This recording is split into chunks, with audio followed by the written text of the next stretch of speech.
ए Daniel पुस्तक लेखा जिबार उद्देश्य है ईश्वर लोक मानकर आशा भरोसा प्रेरणा जेपरी पाई परिबे सेथिमे यह लेखा जायछि। दानिएल आर तंकर संगी माने जिहुदी लोक मानक निमंते आदर्श वीर पुरुष थिले कारण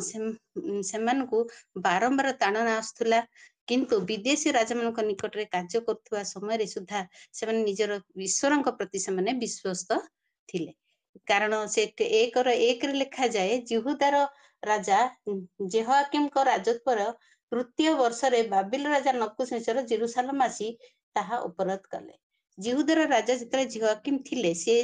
सदाप्रभु दृष्टि रे कुकर्म करुथिले से गोटे दुष्ट राजा थिले आउ बाबिल राजा नपुंसकचर तांको अवरोध करथिले। से समय संतान गण मानकर केतेक जुबा मानकु नबुकदनेस्सर कोन करथिला बंदी करी आनिथिला। से जुबा मानक मध्यरे मध्य दानिएल जणी थिले तांको जीवन रो केते गुडी गुण मते बहुत भल लागिथिला। आजि आमे से गुण गुडी को मते भल लागिथिला मु ताहा आजि तुम आपण मानक सम्मुख रे रखिबा को चाहू अछि आ तांको गुण रु आमे कोन सिखि परिबा सिखिबा जानिबा हम जीवन पई हम आत्मिक जीवन रे की प्रकार ताहा वृद्धि हेबा पई साधन होई परिबो सेतपे आमे माने पढ़िबा दानिएल पुस्तक 1 रु 5 पद रु 15 पद पर्यंत कि जदि पढ़ी देबे हो ठीक अछि मु पढ़ दोछि ठीक अछि 4 पद रु पढ़ी जेपरि 3 वर्षर शेषरे राजांक निकटरे ठिया हेबे एथिपई राजा सेमानक निमंते राजार आहार्य द्रव्यरु पानीय द्राक्षरसरु दैनिक अंश देबा पई और 3 वर्ष पर्यंत सेमानक प्रतिपोषण करिया पई निरूपण कला। एमानक मध्यरे जिहुदा वंशीय दानिएल हनानिय मिसाएल और अश्वर्य थिले पुणी नपुंसकपति सेमानको नाम देला। से दानिएल को बेलशस्सर हनानिय को सद्रक मिसाएल को मैशक और अश्वर्य को अबेदनगो नाम देला। मात्र राजार आहार्य द्रव्य और ताहार पानीय द्राक्षरसरे आपना को असुचि न करिया पई दानिएल निज मनरे स्थिर कले। एहेतु से जेपरि आपना को असुचि न करे एथिपई से नपुंसकापति की निवेदन कला। केते जाय पड़िया 15 सेतळे निवेदन परमेश्वर से नपुंसकापतिर दृष्टि रे दानिएल को अनुग्रह दयार पात्र कले। तहिरे नपुंसकापति दानिएल को कहिला जे तुम्भ मानकर भक्ष्य और पानीय द्रव्य निरूपण करियछ अछंती मु आपणार प्रभु से महाराज को भय करे कारण से तुम्भ मानकर समवयस्क युवा मानकर मुख अपेक्षा तुम्भ मानक मुख काहे कि मलिन देखिबे ताले तुम्भे माने राजांक निकटरे मोर मस्तक को संशयापन करिवो। तहिरे नपुंसकापति दानिएल हनानिय मिसाएल और अश्वर्य उपरे जे गृहदक्ष को नियुक्त करिथिला ताहाको दानिएल कहिले अनुग्रह करी आपणा दास मान को 10 दिन परीक्षा करंतु आमान को भोजन निमंते शस्य और पान निमंते जल दिया जाऊ तहे उतरे आपनक सम्मुख रे आम्भ मानकर मुख और राजकीय भक्ष्य भोजनकारी युवा मानकर मुख देखा जाऊ तहे आपण जेपरि देखंती तदनुसारे आपण दास मानक प्रति व्यवहार करंतु तहे से विषय रे सेमानक कथा ग्राह्य करी 10 दिन पर्यंत सेमानकर परीक्षा कला। पुणी 10 दिन शेष राजकीय आहार भोजनकारी सकल युवांक मुख अपेक्षा सेमानकर मुख सुंदर देखागला और सेमाने अधिक हुष्टपुष्ट देखागले। धन्यवाद भौणी सुंदर भाव पढ़ी धन्यवाद जनाऊँ। एठारे प्रथम 4 पद रे भी सुंदर भाव लिखा जायछि से माने काहा को बंदी करी आनथिले 4 जन को से अन्य युवा मानक सहित ए 4 जन को मध्ये बंदी किंतु से माने की परथिले आगरु ही लिखा जायछि निखुंत सुंदर समस्त ज्ञान रे निपुण विद्या रे विचक्षण बुद्धि रे विज्ञ राज प्रसाद रे ठिया हबा को योग्य थिले। से माने सुंदर थिला बादे मध्य राजा से मानकर सुंदरता को से देखि नथिले से कहिले सेमान को नपुंसकापति को कहिले एमान को सेमान को सहित मध्य आउरी बलवान करिया पई आउरी सुंदर करिया पई एही प्रकार खाद्य सेमान को देबा पई कहितिले किंतु सेठारे कोन लेख कहउचंती 8 पदरे एरा कहउचंती मात्र राजार आहार्य द्रव्य रे ताहार द्राक्षरस आपन को असुचि न करे पई दानिएल निज मन रे स्थिर कले ଦେଖନ୍ତୁ ସେତେବେଳେ କଣ ହେଇଥିଲା ନା ସେ ଆହାରିଆ ଦ୍ରବ୍ୟ କିପରି ଥିଲା, ନିଶ୍ଚିତ ଭାବରେ ଅଶୁଚି ଥିଲା। ତେଣୁ ସେ କଣ କଲେ, ଅଶୁଚି ନ କରିବା ପାଇଁ, ଅଶୁଚି ଜିନିଷକୁ ସେ ଗ୍ରହଣ ନ କରିବା ପାଇଁ ସେ ଚାହିଁଥିଲେ। କାରଣ ଅଶୁଚି ପଦାର୍ଥ ଯଦି ଆମେ ଗ୍ରହଣ କରୁ, ଆମେ ନିଜକୁ ମଧ୍ୟ ଅଶୁଚି କରିଥାଉ। ତେଣୁ ପ୍ରଭୁଙ୍କ ନାମର ଗୌରବ ହଉ। ସେ କିଛି ସୁନ୍ଦର ଭାବରେ ପୁଣି ନପୁଙ୍ଖାକୁ ସେ ନିବେଦନ କରୁଛନ୍ତି। କଣ କରୁଛନ୍ତି, ସେ ନିବେଦନ କରୁଛନ୍ତି। ଧୀର ସ୍ଥିର ଭାବରେ ସେ କହୁଛନ୍ତି, ତାଙ୍କର କଥାବାର୍ତ୍ତା ଅତି ସୁନ୍ଦର ଥିଲା। ସିଏ ତେଣୁ କଣ କଲେ, 9 ପଦରେ ମଧ୍ୟ ସେ ଲେଖାଯାଏ, ସେତେବେଳେ ପରମେଶ୍ୱରଙ୍କ ସେହି ନପୁଂସାଦିଙ୍କ ଦୃଷ୍ଟିରେ ଦାନିଏଲକୁ ଅନୁଗ୍ରହ ଦୟା କିଏ କଲେ, ନପୁଂସାଦିକ ପତି ମନରେ ସଦାପ୍ରଭୁଙ୍କ କାର୍ଯ୍ୟ ହେଲା, ଯାହା ଦ୍ଵାରା କି ଦାନିଏଲ କଣ କଲେ, ଦାନିଏଲ ଈଶ୍ୱରଙ୍କର ଅନୁଗ୍ରହ ଦୟାର ପାତ୍ର ହେଇପାରିଲେ। ନପୁଂସକ ପତିର ହୃଦୟରେ ମଧ୍ୟ ପରମେଶ୍ୱର କାର୍ଯ୍ୟ କରୁଥିବାରୁ ନପୁଂସକ ମଧ୍ୟ ଦାନିଏଲ ଆଉ ତା ସଙ୍ଗୀ ମାନଙ୍କୁ ଅନୁଗ୍ରହ ପ୍ରାପ୍ତ କରିଥିଲେ। ତେଣୁ ପ୍ରଭୁଙ୍କ ନାମର ଗୌରବ, ଏତେବେଳେ ଆମମାନଙ୍କୁ ଆମେ ଯେକୌଣସି କ୍ଷେତ୍ରରେ ଥାଉ ନା କାହିଁକି, ଆମମାନେ ଯଦି ଆମର କଥାବାର୍ତ୍ତାରେ ଠିକ ରଖିବୁ, ଆମମାନେ କଥାବାର୍ତ୍ତା ଚାଲିଚଳନ ଆଚାର ଠିକ ରଖିଥିବୁ, ଆମମାନଙ୍କର ସବୁଙ୍କ ଦୃଷ୍ଟିରେ ଆମର ବାକ୍ୟ, ମୁଖର ବାକ୍ୟ ଯଦି ସୁନ୍ଦର ସନ୍ତୋଷ ଜନ ହେଇଥିବ, ତାହେଲେ ପ୍ରଭୁ ଆମମାନଙ୍କୁ ନିଶ୍ଚିତ ଭାବରେ ଭଲ ରଖିବେ। କିନ୍ତୁ ପ୍ରଭୁଙ୍କ ନାମର ଗୌରବ, ଏଥିରେ ପୁଣି ଥରେ ଆଉ ଥରେ ସିଏ କହୁଛନ୍ତି, ଅନୁଗ୍ରହ କରି ଆପଣ ଦାସ ମାନଙ୍କୁ 10 ଦିନ ପରୀକ୍ଷା କରନ୍ତୁ। କେତେ ଦିନ? 10 ଦିନ ପରୀକ୍ଷା କରିବା ପାଇଁ କହିଲେ। ଆଉ କଣ ପିଇଲେ ସେମାନେ? ଖାଇଲେ ପିଇଲେ ସେମାନେ ଖାଲି ଶସ୍ୟ ଆଉ ପାନୀୟ ପିଇକି ସେ ସୁନ୍ଦର ଦେଖାଗଲେ। ତେଣୁ ତାଙ୍କର ଯୋଉ ନିବେଦନ ଥିଲା, ତାଙ୍କର ଯୋଉ କଥାବାର୍ତ୍ତା ଥିଲା, ସେଥିରେ ହିଁ ନପୁଂସାଦିକ ପତି, ସେ ନପୁଂସାଦିକ ପତି ଭାବିଲେନି, ସେ କହୁଛନ୍ତି ଆଗରୁ, ଯଦି ମୁଁ ରାଜାଙ୍କ କଥା ନ ମାନିବି, ତାହେଲେ ନିଜ ମସ୍ତକକୁ ମୁଁ ସଂଶୟପନ୍ନ କରିବି। କିନ୍ତୁ ଏଠାରେ ପ୍ରଭୁ ତାଙ୍କ ହୃଦୟରେ, ନପୁଂସକ ପତିଙ୍କ ହୃଦୟରେ ମଧ୍ୟ କାର୍ଯ୍ୟ କଲେ। ସେ ଜବରଦସ୍ତି କରିନାହାନ୍ତି ତାଙ୍କୁ। ଅତି ତାଙ୍କର ନମ୍ର ଭାବର କଥାବାର୍ତ୍ତା ଶୁଣିକି ସେ କଣ କଲେ ନା, ତାଙ୍କୁ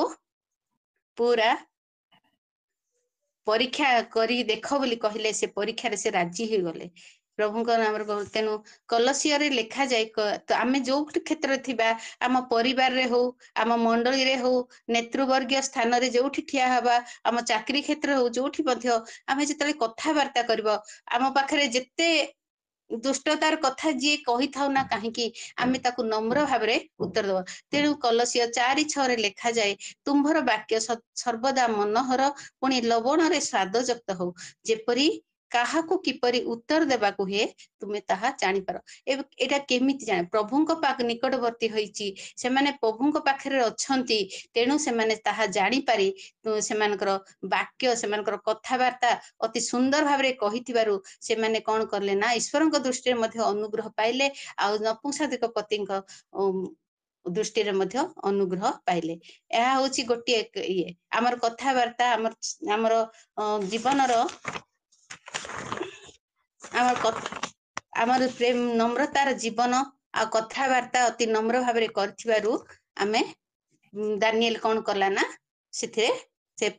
ଅନୁଗ୍ରହ ପାଇପାରିଲା। ଦ୍ଵିତୀୟରେ ହଉଛି ତାଙ୍କର ପୃଥକୃତ ଜୀବନ। ପୃଥକୃତ ହେଲେ, ସିଏ କହିଲେ, ମୁଁ କୌଣସି ଖାଦ୍ୟ ଖାଇବିନି। କାରଣ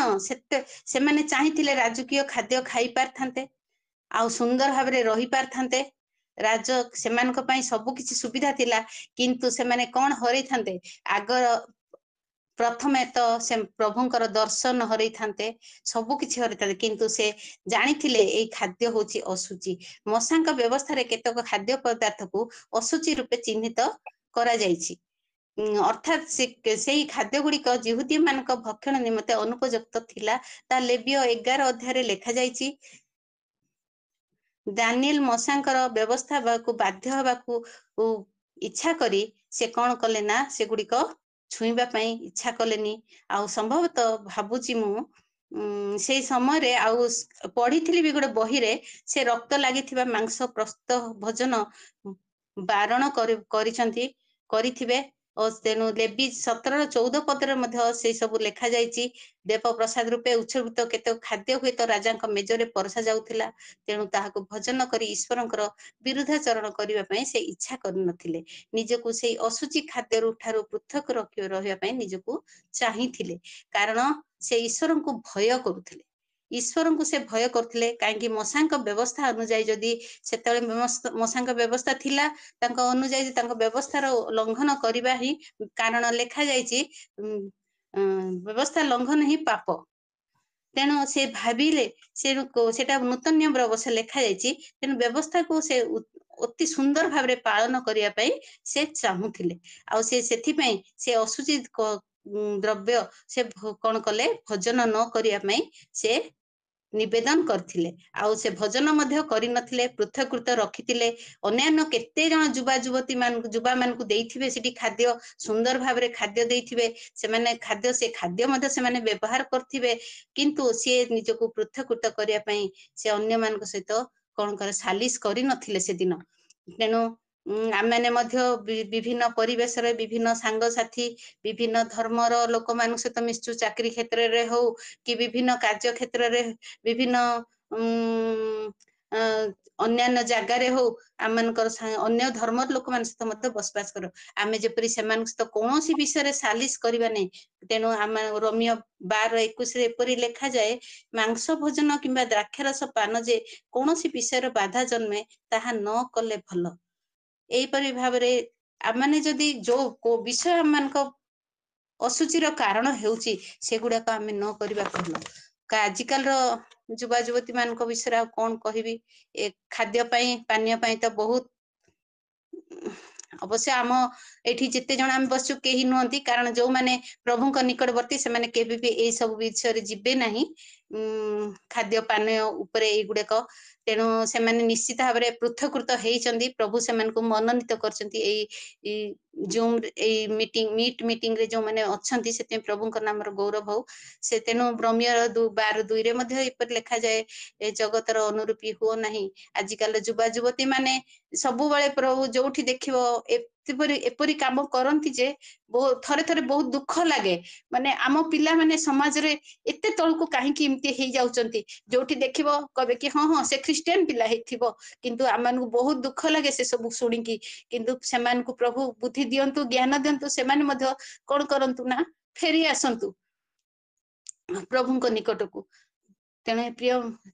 तेणु मोर प्रिय माने आज आम एक पृथक जीवन काटिबा जो द्वारा कि पृथक जीवन काटिया नूतन नियम रे सुंदर वाक्य गुड़े देउची 2 Corinthians 6:14 और 15 टिके पढ़िबा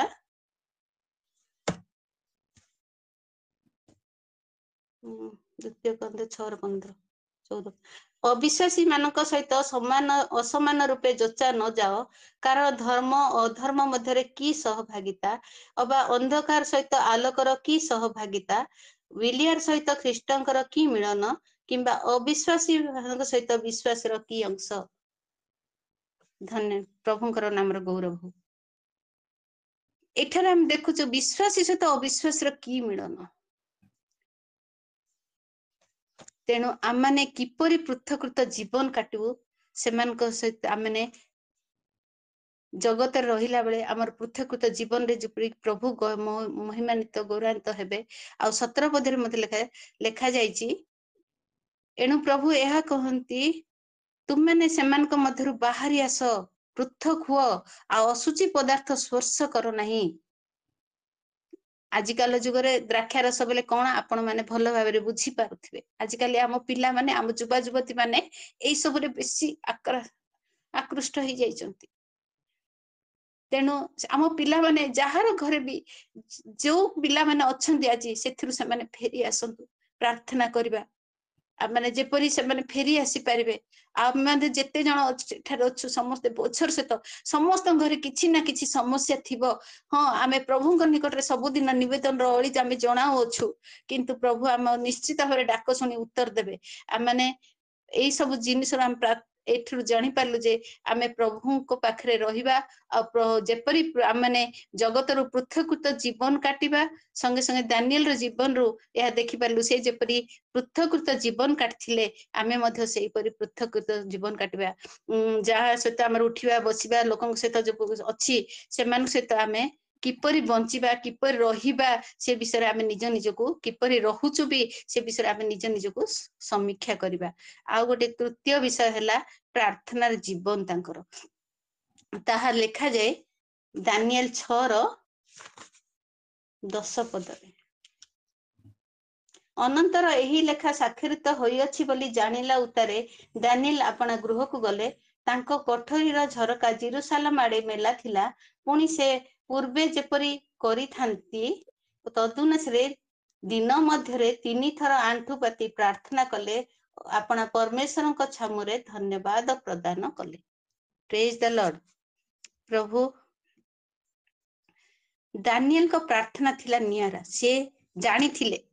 से आगुरु जहा सब आमे 6 पर्वर आरंभ रु पढ़ले आमे जानिबा से जानी थिले जे जदी मु आउ कहा पाखरे जाय कि प्रार्थना करिबी मते निश्चय सिंहघात राजांको ताहा आदेश थिला से जानी थिले तथापि से डरी नथिले कि भयभीत हेई नथिले आउ सेमानकर घितिपाल माने समस्त जानी थिले जे आकु आउ कोनोसी थिरे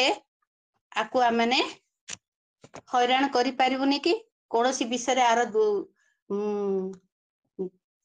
खराब विषय को देखि धरी पारिबु नाही तेनु दानिएल को ए विषय नै कि नाही करि पारि बोली से विभिन्न राजांक पाखरे आसिकी से माने कोन करथिले ना एई प्रकार साक्षरित करिथिले जहा कि ताहा 7 पद राजार अध्यक्ष गण राज प्रतिनिधि गण क्षितिपाल गण मंत्री देशाध्यक्ष समस्त एकत्र मंत्रणा करिथिले तांको विरुद्ध रे और से एपरी एक राजाज्ञा और दृढ़ निषेध विधि स्थापन करने को विचार करी जदि कहीं 30 दिन पर्यंत महाराजा बिना कौन देवता किए बा मनुष्य निकट में प्रार्थना कर से सिंह गर्तरे निक्षिप्त हो किपरि मंत्रणा कले तांको हैरान करे सेही परि आम जीवन में मध्य बेले बेले चाकरी क्षेत्र में विभिन्न स्थान रे एपरि मंत्रणा आसे अन्य मान को द्वारा किंतु आमे कौन करिवार अछि सेथिरे उद्धार पाइबा पई आमे प्रभुंकर निकटवर्ती हबा जदि आमे भयभीत हेबा नाही आमाने जेपरि आमानकर जीवन चालुची प्रभुंक सहित सेपरि चालिबा आमे कोनोसी कथाए प्रभुंको अस्वीकार करिबा नाही हां बहुत कष्ट आसीबो बहुत दुख आसीबो कारण लेखा हेची तमनकु जदि सेई संख्या धारण न करिबो तमनकु शेष खाद्य मिलिबनी तुमको पेयम खाद्य कोनोसी विषय रे तमे किछि भी पाई पारिबो नाही किंतु प्रभु आमको तो केते सुंदर अनुग्रह जुग रखिचंती एबे वर्तमान आमे ताहि से समय सदुपयोग करी बंचिबा आउ रहिबा तेनु प्रभुंक नाम रो गौरव हो से बहुत केते चालाक थिले केते निर्भीक थिले से भावभीत हेई नथिले से जानि थिले कहितांते हां मु एबे दिन बेले काहे कि समस्त देखि कि प्रार्थना करबी कि जाय कि लुचि कि प्रार्थना करी बोली भाबी थांते किंतु ना से निजे गले आउ जाय कि से जेरुसालेम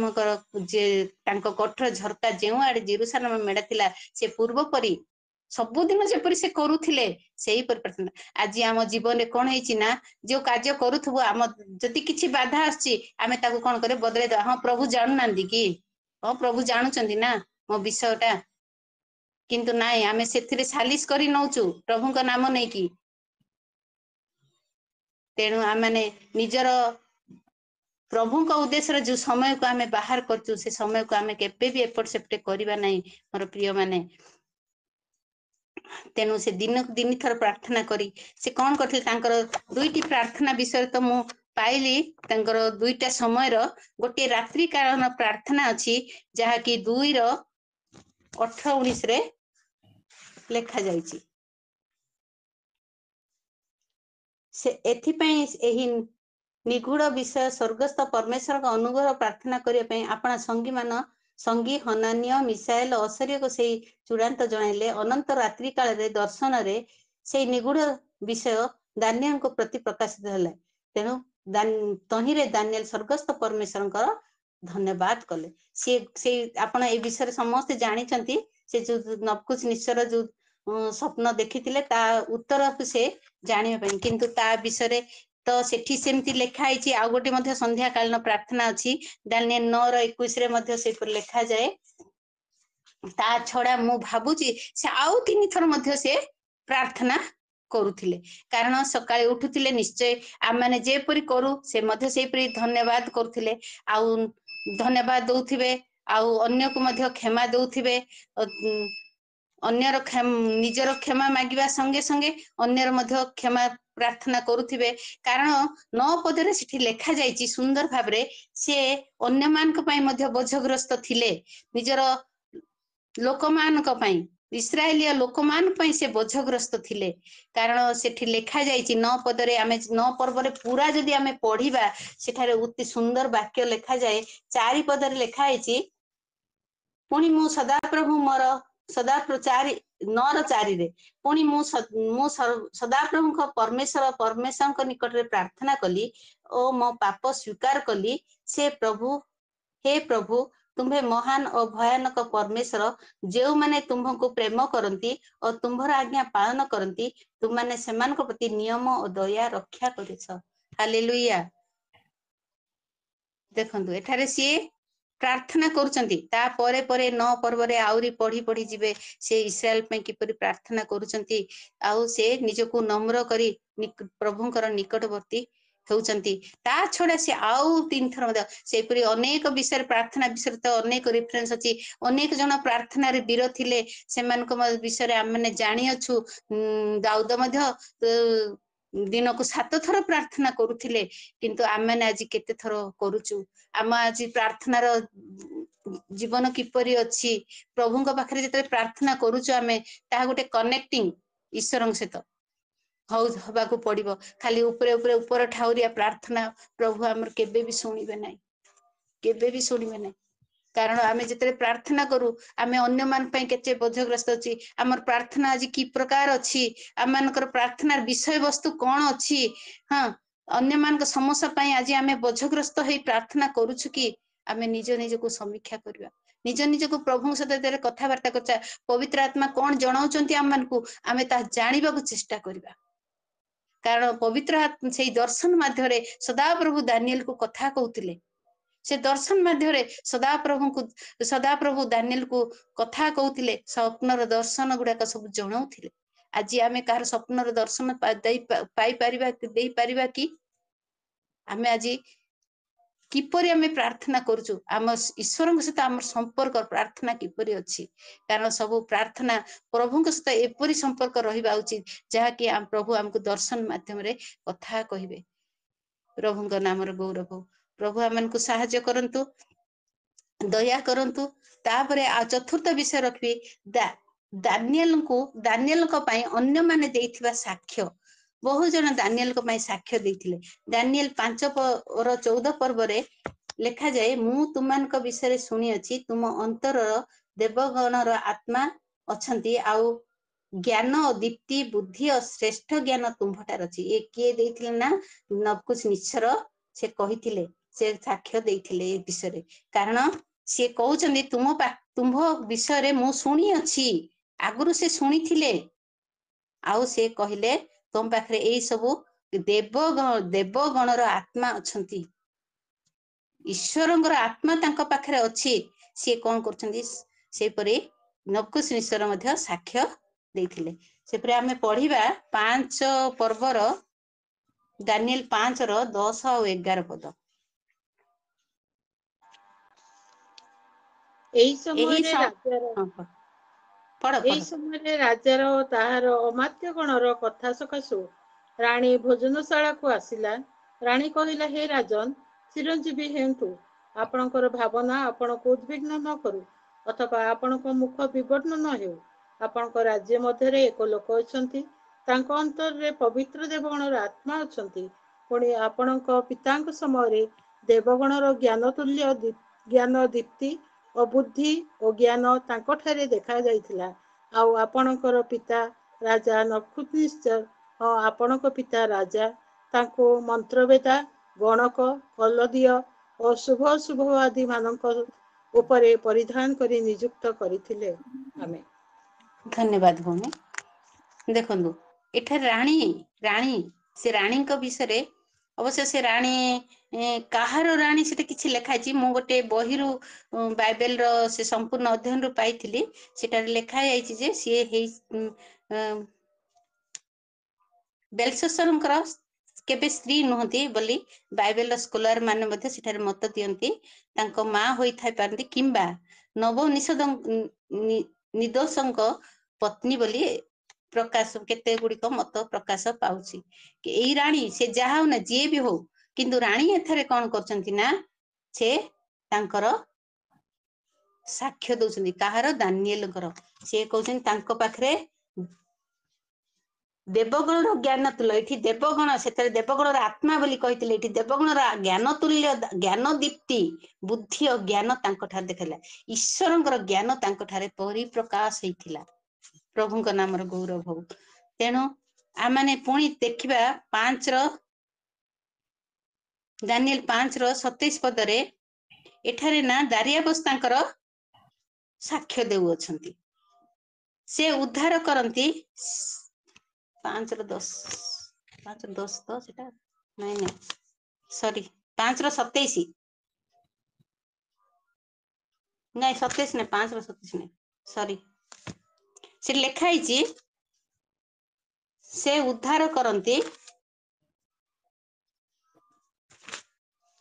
ଗୋଟେ ମିନିଟ ସରି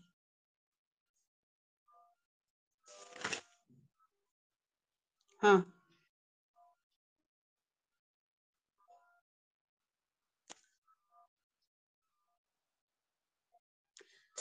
26 ପଦ 27 ପଦ ହଁ 27 ପଦରେ ସରି 6:27 ସେ ଉଦ୍ଧାର କରନ୍ତି ଓ ରକ୍ଷା କରନ୍ତି। ପୁଣି ସେ ସ୍ଵର୍ଗରେ ଓ ପୃଥିବୀର ଚିହ୍ନ ଅଦ୍ଭୁତ କ୍ରିୟା ସାଧନ କରନ୍ତି ଓ ସେ ଦାନିଏଲକୁ ସିଂହ କବଳରୁ ଉଦ୍ଧାର କରିଅଛନ୍ତି। ହାଲେଲୁୟା। ଏଠାରେ